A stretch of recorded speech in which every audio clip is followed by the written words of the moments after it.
Hello, I'm Debbie from Off Topic, Things I Didn't Plan to Learn. And the story that I want to tell you today is a very um, sad story, but it's very important. It's a wonderful story that tells a lot about a life of this young man. His name was Botas, which means boots in English, and he was one of the homeless people in Gracia that I knew. And one thing about the homeless people is that they accept everyone unconditionally. I saw all different types of people come upon them or go among them, and they accepted everyone, no matter what their problem or their lot in life. They accepted everyone and welcomed them in. And Botus was one of the group, and I never um, knew exactly what his his problem was exactly, but I think that he was a special needs type of person. He seemed very childlike. I believe that he was probably around 40 years old, but I kind of thought of him as about 12 years old. I don't know how old I'm not really positive how old he really was or anything about that, but he didn't seem like he was an older person. Um, he was accepted by everyone. He walked with everyone. He did everything with all the homeless, and um, that was great. But as far as the people in the town, um, they were not kind at all to the homeless. Most of the people were very, very mean and didn't want anything to do with them. They would walk right past them. They would totally ignore them. Um, you would think that they weren't even there. They just acted very, very dismissive towards them. Um, there were some people that were very kind to them. I knew that when they walked around town, there were some houses where the people would give them food or shoes or clothes if they had them. And there were some people that would come in their cars and drop off food once in a while, large amounts of food to them. Um, and I know there was a lady that had some aloe plants in her yard, and if they got a cut, they would go to her house and get a little piece of it to put on their wound. Um, anyway, Isak um, wanted to have white boots like the butchers wore at the butcher shops. And the white boots were practically up to their knees and they were made of rubber. And for some reason, Isak thought those were just the best things ever, and he wanted to have a pair of those. And he knew that I bought things for people that needed them.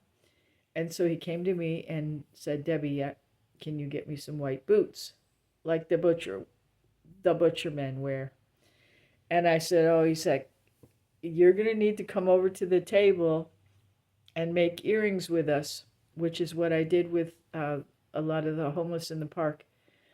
And with that money, I would buy them the things that they needed. So he said, okay. So he came over and I gave him a pattern to make. And it was like 5 black and 5 orange earrings, 5 black, 5 orange, like that. I thought people might want to buy Halloween earrings. The gringos might want to buy some earrings to wear for Halloween. So that was something very simple that he could make. And so he did that. He made a lot of pairs of those earrings. And so then we went to the hardware store to get the boots. But Iseka was very, very, very dirty. And there was no way that they were going to let him try the boots on. Um, so I said, Isak, do you know what size you wear? And he didn't know. And so we put some boots down next to his feet and said, okay, it's either this pair or this pair. These are the closest ones to you. Which do you think you want? And so he picked a pair, and I said, okay, Isaac, the thing is, I cannot take them back. If these don't fit you, these are the boots you're going to have to keep. And so he said, okay. So he got the boots, and we went outside the hardware store, and I took a picture of him with his boots on, and he was so proud. And so he walked around with them. And then a few days later, I noticed he was wearing black boots. And he hadn't said anything to me that they didn't fit. But I found out from the other guys that they didn't. So he traded his boots with someone else and got the black boots that did fit him. So anyway, after that, a man that I had worked with at the Turtle Refuge, I had volunteered at the Turtle Refuge, and this man also had done that, and he was from South Africa. And while we were there, he said to me, he heard about, that I did stuff with the homeless and made earrings with them, and so he asked me if he could come and take pictures of that. And I said, sure. So he happened to come to the park, and we were making earrings, and Isaac had found a men's suit jacket in the trash or something. And so he was wearing that suit jacket, and so he looked really elegant. And so my friend came, named Dylan, and he said, oh, wow, I want to take some pictures of this guy. I said, great. So Isaac posed in front of the church up on the stairs, and he was all excited, and Dylan took a lot of pictures of Isaac, and he looked great. He took pictures of the other guys making jewelry.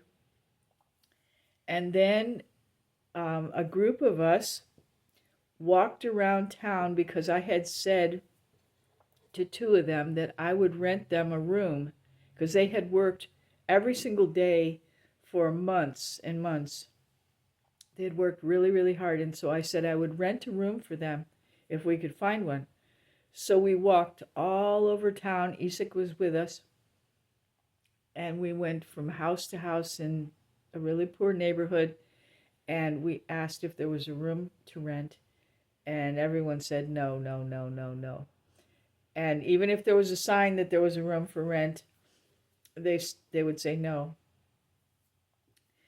So we spent about 3 hours walking around, and we never found a room that we could rent for anyone. So we went back to the town, and that was the end of that day. But later on, it was a Sunday, I had seen some of the homeless in the park, and I was going to a baby shower. And it was in a little room that anybody in the town could use for different occasions like that. And so they knew where I was going. And I told them I was going to this baby shower, and then I was going home. And it was just a normal conversation. So I went to the baby shower, and something happened at the shower that was very upsetting to me, and I ended up leaving early. And I went to my bus stop, and when I got there, about 5 of the homeless guys were at my bus stop, and they were really upset. They were crying, and they were like, Debbie, Debbie, Debbie, you have to help us, you have to help us. And I said, why? What happened? And they said, Isaac got stabbed, and he's in the hospital, and they won't let us in the hospital, and you have to go. And so I raced over there, and they followed me, but they had to stay outside, and I went into the hospital, and then I went to the emergency room door, and I knocked on the door. There were a whole bunch of people waiting outside the emergency room door also for other people. And I said, in Spanish, I said that I was there for someone named Isaac. I said I did not know his last name, but I worked with the homeless at the Saturday morning breakfasts, and I needed to see him. And so they let me back, and I remember he was lying on the table on his back, and he had a Rolling Stone shirt on, and in the middle of his stomach there was a big wound, and he was looking up at the lights in the hospital, and he was really scared. And I was thinking, wow, Isak doesn't ever go inside of a building, so this is really unusual for him. And there was all these people around that he didn't know, and he was just really, really frightened. And I happened to see his doctor, and his doctor told me that Isak was going to be all right. So I talked to Isak, and I told him what the doctor said, and I said, Isak, do you have somebody that I can call for you? And he got out his wallet, and he had a piece of paper in there, and there were two numbers on there. So I called those numbers, and I talked to the people, and I told them where he was. And then I called the person that was in charge of the homeless breakfasts. His name was Randall, and he was in San Jose, the capital city, which was about an hour away. And I told him what happened, and he said he would come right over. And so I stayed with Isak, talking with him and trying to calm him down, and telling him everything was going to be okay. And then when Randall finally got there, the doctors and nurses said that they were going to take Isak back, but they needed to take his boots off. And he was like, no, you're not taking my boots. And they said, we have to take your boots off. And I said, Isak, I'll watch your boots for you. I'll take care of your boots. He said, no, I'm not taking them off. And so it took 4 men to get the boots off of him. He did not want to surrender those boots. They were so important to him. So I got the boots, and I said, Isak, I'm going to take these home and wash them for you, and I'll bring them back when you're coming out of the hospital. I'll get you new clothes, and you'll be all set. So I left the hospital. I went and told the guys what had happened, and then I got some other clothes for Isak, and it was a Sunday, and so I had some time because he was going to be operated on, and then he was going to need to recover. So then the next day I went to the hospital to try to see him, and they let me in, and I talked to him for a little bit, and he looked good. He was talking with me, and he was able to sit up in the bed a little bit, and I told him I'd come back the next day. So the next day I came back, and they wouldn't let me in. So I went around the back, and I went through the alleyway, and I came in a different direction, and I snuck in, and I saw him that day too, really quick, because I wasn't supposed to be there. So I talked to him really quick, and I said, I'll be back. And they told me that you're coming out on Thursday, so I'm going to bring the clothes to you on Thursday. So I left. I went home, and then I remember Thursday morning, I got a telephone call, and it was a friend of mine from the homeless group that had the breakfasts with the homeless on Saturdays. And her husband worked at the hospital, and she told me that her husband said that Isak had died. And I was shocked. I was totally shocked, because this was the day that he was supposed to get out. And so I was really, really sad, and I told the homeless that Isak had died. I told Randall everyone. And then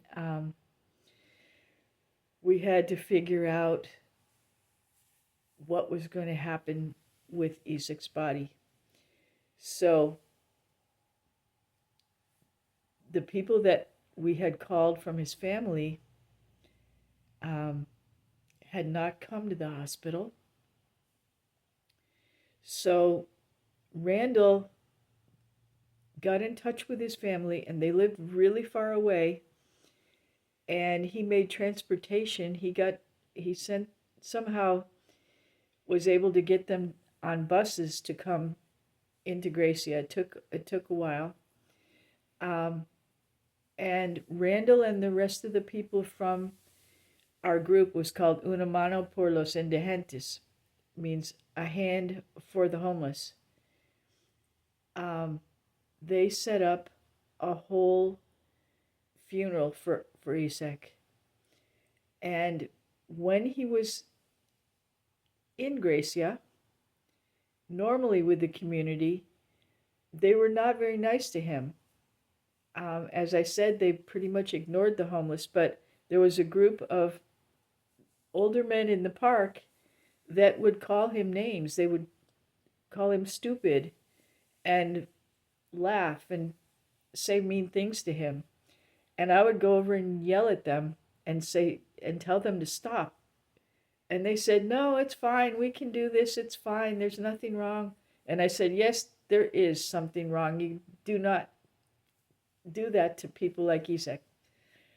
And he would cry, and so there were people that were really mean to him. So at another time, I had tried to take him into a regular restaurant. It wasn't a fancy restaurant, but I had tried to take him in there to be able to eat, and they would not let him in. We came through the door, and then they came over and said, "No, he cannot come in." So he had to go back outside. So he had not been treated very nicely by the people in the town. So for the funeral,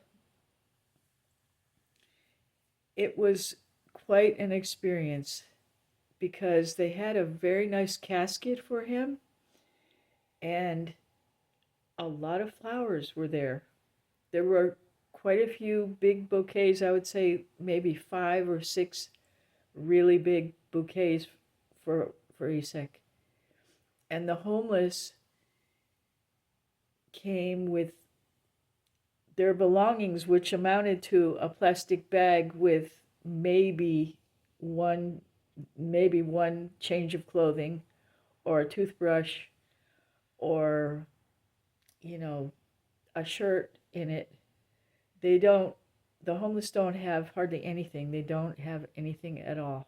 So they came with their little plastic bags, and it was a procession of the homeless coming to the funeral. And then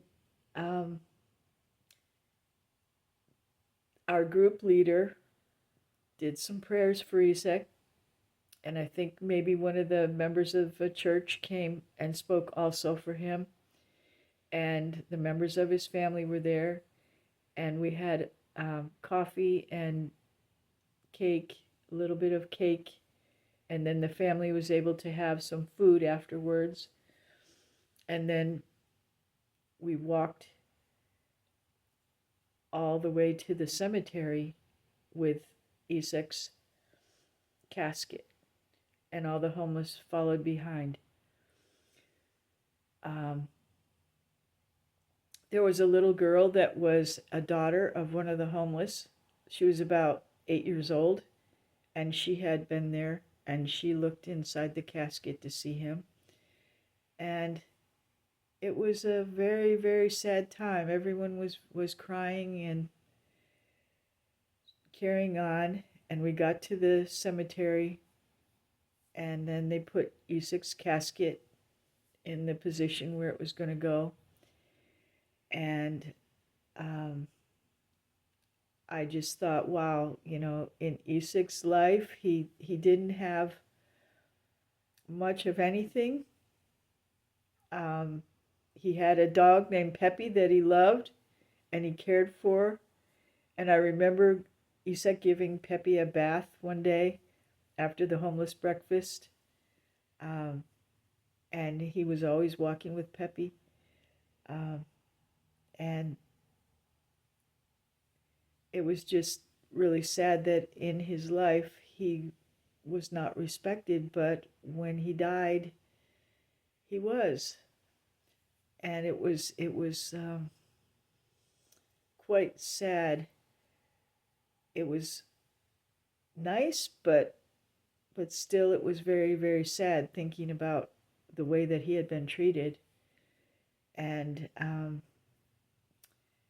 I think that's what really hit me. Something that I learned from this was just to treat people nicely in life, not just wait until after they've died.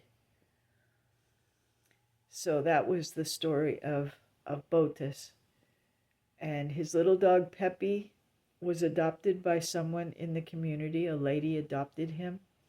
And then every once in a while you would see an article in our little newspaper that told about Pepe, or maybe a picture of Pepe too. So just remember that. Don't wait until someone is dead to celebrate them. And also, another good thing is the fact that Dylan had come to take pictures of Isak while he was alive, and Dylan respected him so much, and Isak had that great day of being like a star. Those pictures were given to his family, so that was really a good thing too. Thank you so much for coming and hearing the story of Isak and Botas, and I hope that you remember his message. And also, I hope that you subscribe and like this video. It really would help me out a lot as a new content creator, and I thank you so much for coming. Goodbye.